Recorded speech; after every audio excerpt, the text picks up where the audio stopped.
Está por inaugurarse formalmente el corredor interoceánico el 22 de diciembre y esta magna obra de López Obrador está captando la atención mundial y vamos a ver el análisis de una periodista europea.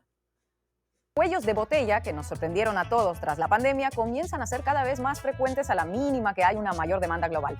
Y esto se traduce en un aumento de los precios del transporte que al final pagamos todos nosotros como consumidores. Vamos, que no es un problema de estos de la élite económica que solo afecta a navieras y grandes compañías. Además, a la falta de agua en el Canal de Panamá se unió recientemente un problema más. Otra importante vía marítima mundial, como es el Canal de Suez, ahora mismo es insegura para los buques de carga. La razón, los ataques que llevan a cabo los hutíes de Yemen en represalia por la agresión de Israel contra Palestina. Todo ello ha obligado a muchas compañías a buscar rutas alternativas, incluso siendo más largas o costosas. Este es el caso, por ejemplo, del Estrecho de Magallanes, que une el Pacífico y el Atlántico a través de Chile y Argentina, lo que obliga a algunos barcos, según su destino, a rodear prácticamente América. Pero no hay mal que por bien no venga, que dice el refrán, y ya hay algunos países que en medio de estos trastornos marítimos, digamos, han visto una oportunidad. Y aquí es donde entra en juego México, porque en su caso no es que esté pensando en desarrollar algo desde cero para que sea útil en 20 años, sino que lleva tiempo trabajando en una infraestructura que podría cambiar todo esto. Ahora han padecido de sequía y no tienen agua suficiente para garantizar el paso de barcos con más calado y están reduciendo el número de barcos que pasan por el canal y ya se hizo ahí un tapón.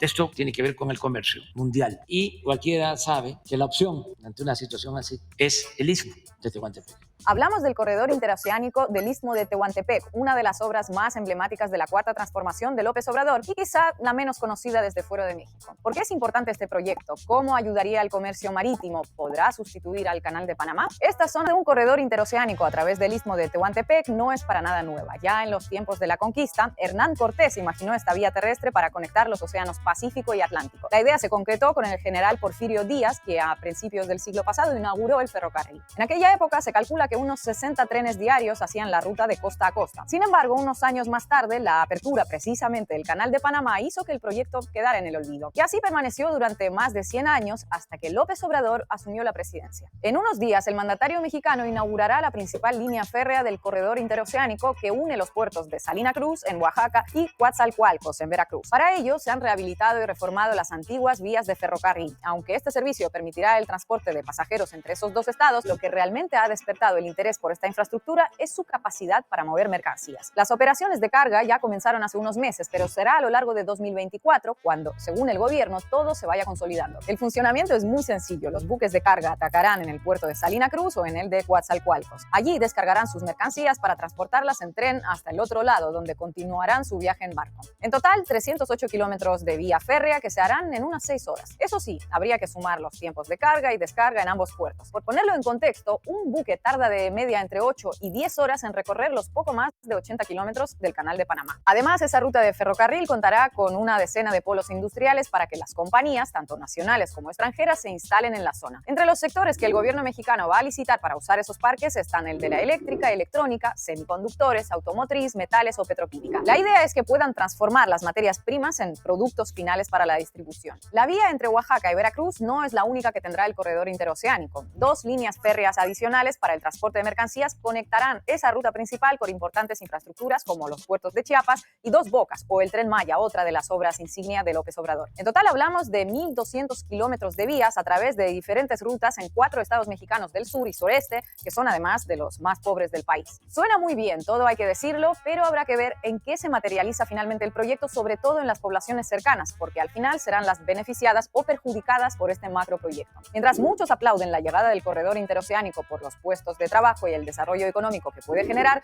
algunos temen el impacto social y ambiental que pueda dejar la obra. A los desalojos de viviendas y terrenos para la construcción, algo que por otro lado es habitual en este tipo de infraestructuras, se une el miedo a grupos del crimen organizado y el aprovechamiento que puedan hacer de todo esto. De momento, las cifras que manejan las autoridades mexicanas son bastante esperanzadoras. Prevén que el PIB nacional suba en promedio entre 3 y 5 puntos cuando la obra esté a pleno rendimiento. En las comunidades cercanas el impacto será todavía mayor. De hecho, la obra ya está dando sus frutos. En el primer semestre de este año, según el INEGI, el desarrollo del sur-sureste en lo económico es de, en promedio, 6%, y en el norte 3, 2.8 y 5.6, pero es exactamente el doble. Eso nunca se había visto.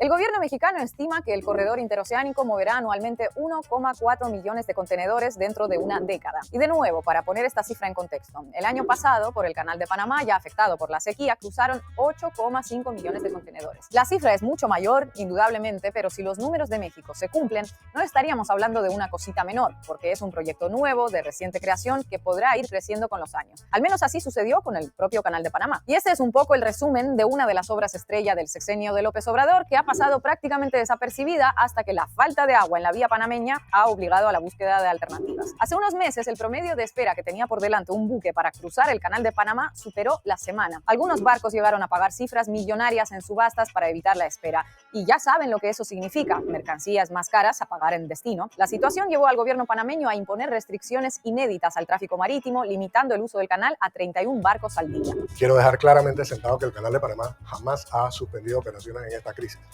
Así que nosotros nos mantenemos como una vía operativa permanente dentro de ciertas limitaciones, pero seguimos operando el Canal de Panamá de forma regular. Las autoridades panameñas esperan que la construcción de un nuevo embalse devuelva al canal las aguas que necesita, pero esto no se hace de un día para otro ni tampoco garantiza que se solucione de fondo el problema. Las sequías extremas serán cada vez más recurrentes en el planeta. Eso sí, tampoco consideran que un proyecto como el mexicano represente ningún tipo de amenaza. Pasemos este Rubicón, tengamos algún mayor grado de certeza de la disponibilidad de agua. Y no hay forma de que el Canal de Panamá, desde el punto de vista de valor económico, puedan competir con él. Ningún proyecto que tenga que comenzar de cero o que sea un proyecto parcialmente iniciado.